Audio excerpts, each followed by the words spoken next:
Welcome to Tech Blueprint, a window that lets you know the latest technology news in the world.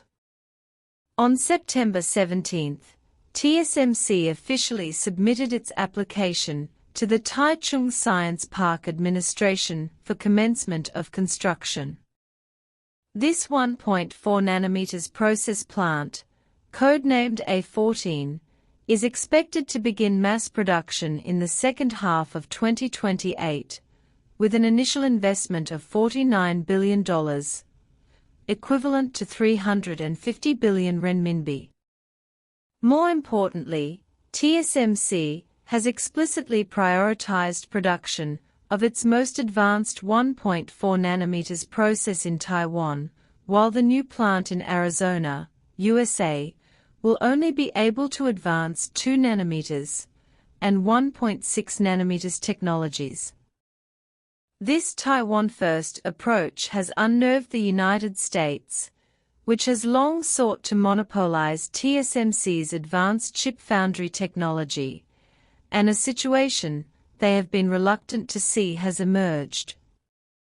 According to the Taichung Science Park Administration, construction of the detention pond and other supporting facilities for TSMC within the park has been completed, with the official handover taking place on October 20. TSMC has already completed the bidding for the plant foundation piles and will break ground on November 5. The entire project will consist of 4 factories. The first factory will complete risk-based trial production by the end of 2027. Upon commencement of production, the annual output value is expected to exceed 500 billion new Taiwan dollars, creating 8,000 to 10,000 jobs. This means that in the future, the world's most advanced AI chips and HPC processors will continue to be primarily produced in Taiwan. TSMC's technological layout in the advanced foundry sector already stands in stark contrast to that of the United States. Supply chain sources indicate that although construction has begun on the third wafer fab in Arizona, the process technology it will introduce is at least one generation behind that of Taiwan. The Wall Street Journal bluntly stated that this defeats the original intent of the U.S. CHIPS Act, the 2022 U.S. CHIPS and Science Act, which provided $52 billion in subsidies, was designed to attract the most advanced processors to the U.S. Further contributing to U.S. concerns is the fact that the existing scale of U.S. foundries is simply insufficient to meet the needs of U.S. chip design companies. As for the 5 nanometers and 3 nanometers processes used in U.S. factories, even if chips are produced in TSMC's factories, they still need to be shipped to Taiwan for advanced packaging.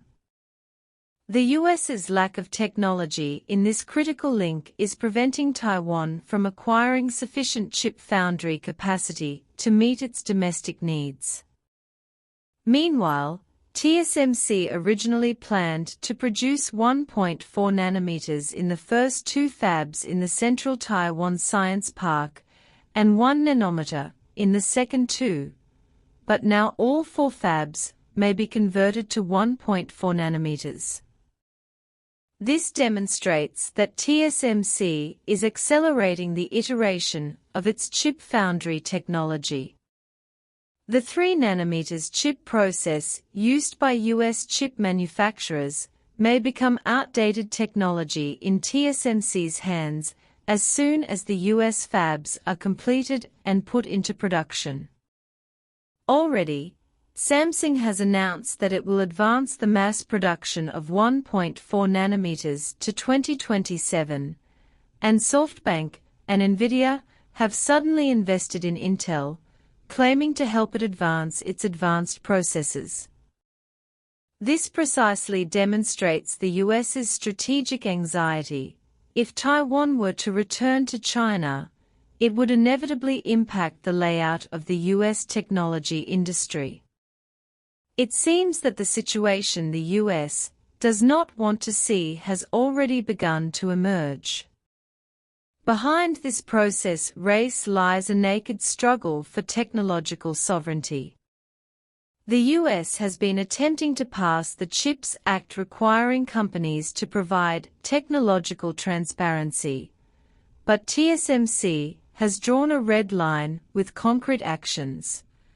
Its most advanced 1.4 nanometers technology remains firmly in Taiwan.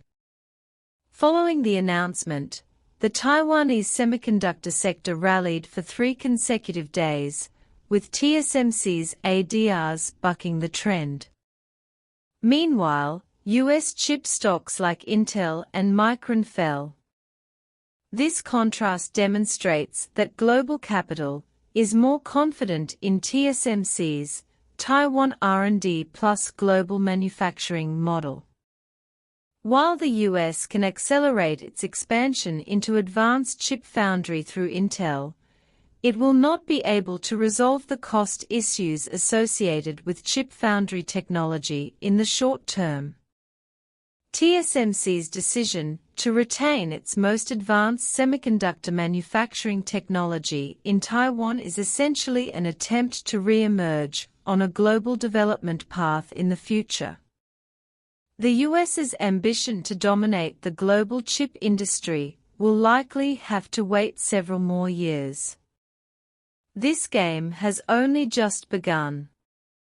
Samsung's 1.4 nanometers process, Intel's counterattack, and the potential tightening of US policies will intensify the chip war.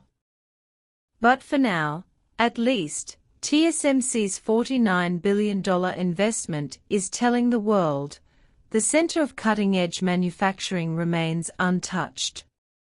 Additionally, China's technological breakthroughs in related fields are accelerating, leaving little time for American chip giants to dominate the market.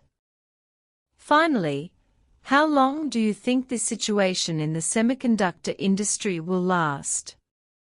Feel free to leave your thoughts in the comments section.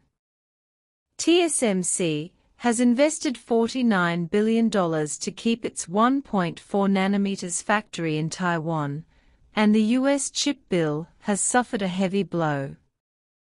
The cutting-edge manufacturing center will still be rooted in Taiwan in the short term, and global capital is voting with real money to support this strategic layout.